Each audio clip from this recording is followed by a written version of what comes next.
Welcome back, everybody, for another deep dive with us. Today, we're going to be exploring the world of Cat Kid Comic Club, specifically the fifth book in the series, Cat Kid Comic Club, Influencers. Oh yeah, this is a good one.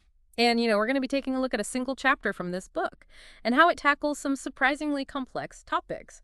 Creativity censorship. It's really impressive how Dav Pilkey manages to weave such weighty themes into these stories that are still so approachable and fun for young readers. Yeah, you're right. It's pretty amazing. I went into this one thinking it would be all fun and games, frogs learning to make comics. And then, bam, chapter 6 hits you with the unexpected appearance of Dr. Frederick Wortham. Now, for those listeners who may not be familiar with Dr. Wortham, he was a real-life figure, a psychiatrist in the mid-20th century. And he became quite influential, although controversially so, in the world of comics. He was like the anti-comics crusader, wasn't he? Blaming comics for pretty much every societal ill you could imagine. Yeah, that's one way to put it. His book, Seduction of the Innocent, really fueled this moral panic surrounding comics back in the day.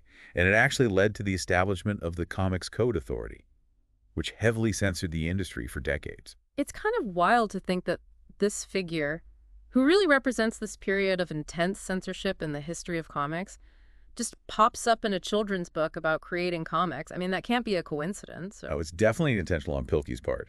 He is not one to shy away from tackling complex issues, even in a world as seemingly lighthearted as Cat Kid Comic Club. So how exactly does this Wortham character show up? Is he like giving lectures to the frogs about the dangers of drawing funny pictures? Not quite, no. It's actually one of the frog students, Melvin, who creates this mini-comic called I Am Dr. Frederick Wortham. Okay, I'm already sensing some satire here. You'd be right. Yeah. Melvin's mini-comic is a hilarious caricature of Wortham. Like, we see him dramatically testifying in court, making these outlandish claims, even presiding over a symbolic comic book burning. Whoa, a comic book burning. That's a pretty powerful image even in a comedic context. Makes you think about the real damage that censorship can do, even if Pilkey's not explicitly spelling it out for the reader. Right, and it's made even more impactful by the way the other frogs react to Melvin's comic. You see a range of responses. Some are shocked, some are amused, some are just completely bewildered. It really mirrors those complex, real-world reactions to censorship and creative freedom. It's almost like Pilkey is setting up this mini-debate within the comic itself. Yeah, he's definitely sparking a conversation. And I think that's one of the brilliant things about Pilkey's approach here. He's not just lecturing kids about the evils of censorship. He's inviting them to think critically about it, to see that there are different perspectives, and ultimately to form their own opinions. So how is Pilkey using humor to make this complex topic digestible for younger readers? I mean, is he just poking fun at Wortham, or is there more to it? Well, the humor is definitely there.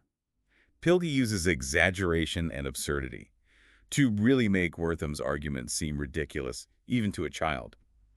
But he's also using that humor to disarm the reader, to make them more receptive to the underlying message. It's like he's using humor as a Trojan horse to sneak in some serious social commentary. I like that, a Trojan horse.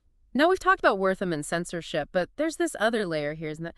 The frogs are dealing with their own anxieties about having their work published. That's right. And this is where we see those deeper themes emerge. Creative vulnerability, the pressure of judgment. The frogs are nervous. They're doubting themselves.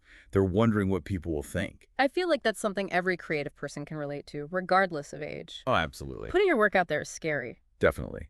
And I think by showing this in the context of a children's comic, Pilkey is normalizing those feelings of insecurity. He's saying it's okay to feel vulnerable. It's part of the process. But he doesn't leave the frogs wallowing in their anxiety, does he? No, he doesn't. He shows them and us how to channel those anxieties into resilience.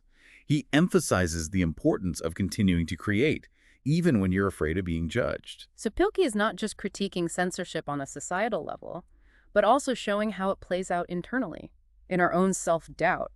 That's pretty deep. It really is. It makes you think about how those internal struggles can sometimes be just as powerful, if not more so, than those external forces of censorship. It's like those doubts can become our own personal comic code authorities, holding us back from expressing ourselves fully. Exactly. And that's why Pilkey's message of embracing creativity and pushing past those fears is so vital. Now, before we get into the specific ways that Pilkey uses the frog's diverse art styles to further emphasize the importance of embracing all different forms of expression, let's take a moment to consider.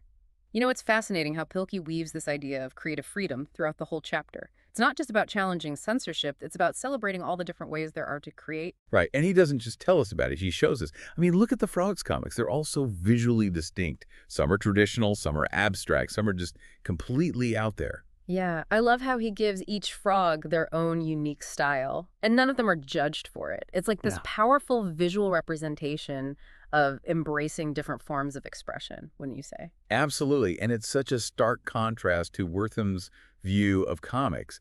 He saw them as this monolithic entity, this one thing. But Pilkey presents this vibrant spectrum of styles. He showcases the inherent diversity and nuance within the medium. It's like he's holding up a mirror to Wortham and saying, see, you were so focused on this one narrow view that you missed this whole beautiful, messy world of creativity. Exactly. And it's worth noting that Pilkey doesn't just celebrate stylistic differences. He also shows how the Frog's approaches to storytelling are diverse, too.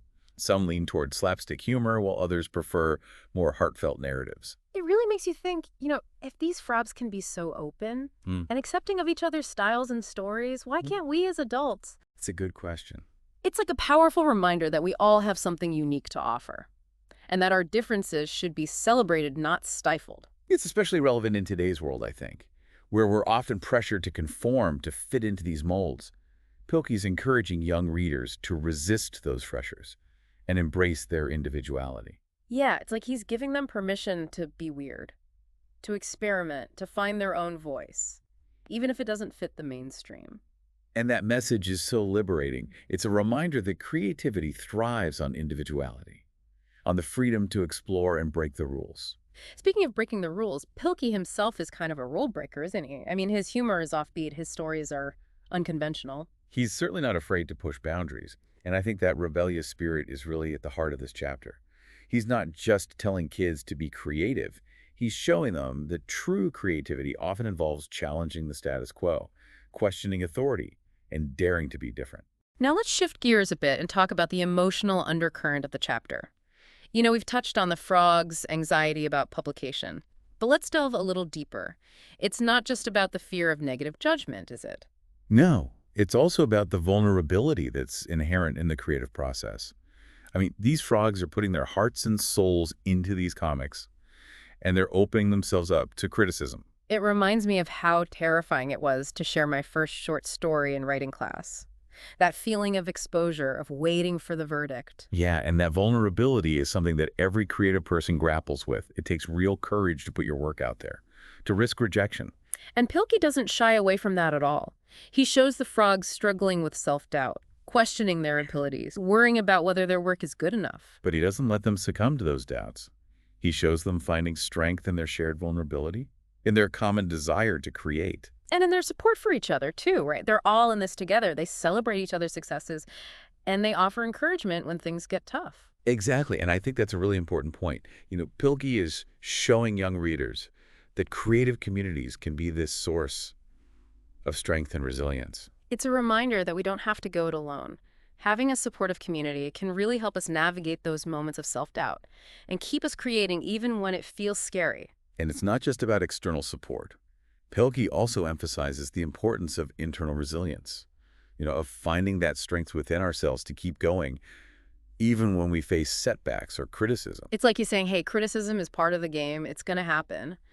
But don't let it derail you. Learn from it, grow from it, and keep creating. And ultimately, isn't that what it's all about? The journey of creative exploration, of pushing ourselves beyond our comfort zones, of finding our own unique voices. That's the message Pilkey leaves us with. Before we move on to discuss the lasting impact of Pilkey's work and what it means for future generations of readers and creators, we've been unpacking a lot about this one single chapter of Cat Kid Comic Club.